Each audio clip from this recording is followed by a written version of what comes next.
বিহগুৰি আৰু জাৱনী যি সংযোগী পথ এয়া চাওক এইটো পথত ব্ৰহ্মপুত্ৰ বাৰণী পানী আহি পেলাই একেবাৰে ইয়াত জনজীৱন অস্তব্যস্ত কৰি তুলিছে। ইয়াত কোনো আহা যাৱাৰ ব্যৱস্থা নাই। এতিয়া বিগ ব্ৰেকিং নিউজ আৰু মানুহৰ ঘৰে ঘৰে ব্ৰহ্মপুত্ৰ বাৰণী পানী আহি পেলাই সোমাইছে। এয়া চাওক আমি ভিজুৱেল দৃশ্য আপোনাক দেখাই আছো পোনপটীয়াকৈ। আৰু ইয়াত গৰু ম'হৰ ইয়াত চৰণ একেবাৰে নাইকিয়া হৈ গৈছে। ইয়াত পোনপটীয়াকৈ আপোনাক দেখাই আছো। এয়া চাওক এয়া বিগ ব্ৰেকিং নিউজ আজিৰ খবৰ। আৰু ইয়াত আমি দেখাব বিচাৰিছো এয়া চাওক ব্ৰহ্মপুত্ৰ বাৰণী পানী কি ফেনে ফুটুকাৰে বাঢ়ি আহি পেলাই মানুহৰ ঘৰে ঘৰে সোমাই গৈছে, মানুহৰ ঘৰ তল গৈছে, লগতে ঘৰত সোমাব ধৰিছে আৰু মানুহৰ খেতি পথাৰ চব বিনষ্ট কৰি থৈ গৈছে ব্ৰহ্মপুত্ৰৰ বাৰণী পানীয়ে। বিনষ্ট কৰি থৈছে আৰু এয়া চাওক ব্ৰহ্মপুত্ৰ বাৰণী পানী এয়া চাওক মানুহৰ জনজীৱন অস্তব্যস্ত কৰি তুলিছে আৰু মানুহৰ ঘৰে ঘৰে পানী সোমাই গৈছে।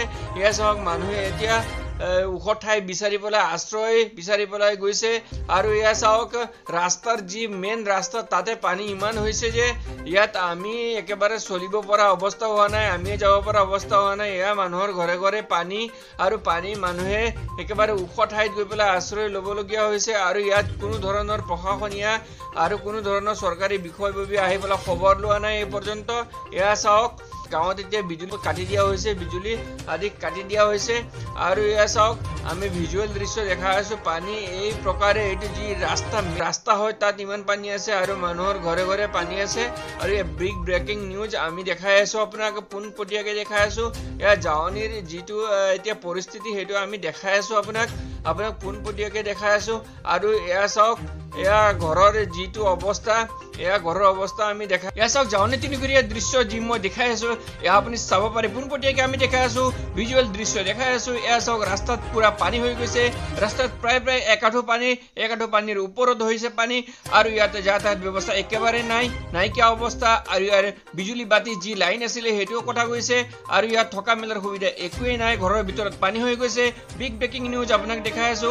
ইয়াত চাওক ঘৰৰ ভিতৰত এনেকুৱা পানী হৈ গৈছে, বাৰাণ্ডা আৰু ঘৰৰ ভিতৰত পানী হৈ। ইয়াৰে এটা ঘৰত মই সোমাইছো আৰু সোমোৱাৰ পিছত ঘৰৰ ভিতৰৰ অৱস্থা এয়া আপুনি দেখা পাইছে।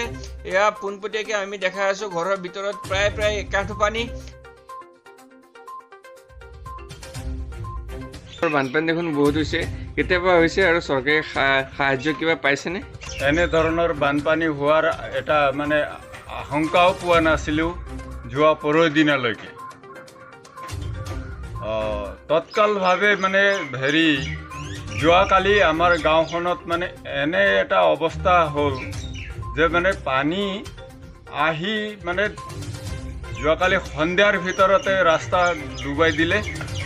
আৰু আজি ৰাতিপুৱা 4টা বজাৰ পৰা আমাৰ মানে ঘৰ, গোৱালি ঘৰ, গৰু গোৱালি, ছাগলী ঘৰ গোটেইখিনি ডুবাই আছে। এই ছাগলী এই অৱস্থাৰে ৰাখিছোঁ। ইয়াত মোৰ 45টা খাহী ছাগলী আছে আৰু মোৰ অন্য ছাগলীখিনি মই ভেটিত উঠাই ৰাখিছোঁ। গতিকে আমি কোনো চৰকাৰী বিষয়ববীয়াৰ পৰা কোনো এটা মানে যোগসূত্ৰ পোৱা নাই।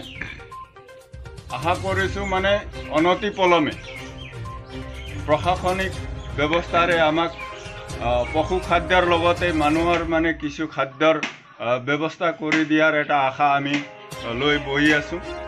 এতিয়া মই দেখি আছো ইয়াত আমি য'ত খাৰা হৈছোঁ ইয়াত পানী কমচে কম একাঠুমান আৰু ইয়াৰ ঘৰৰ ভিতৰতো পানী আছে, প্ৰায় একাঠুমান আছে। আৰু ইয়াত আপোনালোকৰ খোৱা বোৱা ব্যৱস্থা আৰু স্কুলীয়া ল'ৰা ছোৱালীৰ ব্যৱস্থা, পঢ়া শুনাৰ ব্যৱস্থা কিভাৱে চলি আছে? লাইট আজি 3 দিন ধৰি আমাৰ ইয়াত লাইটেই নাই, কাৰেণ্টৰ ব্যৱস্থাই নাই।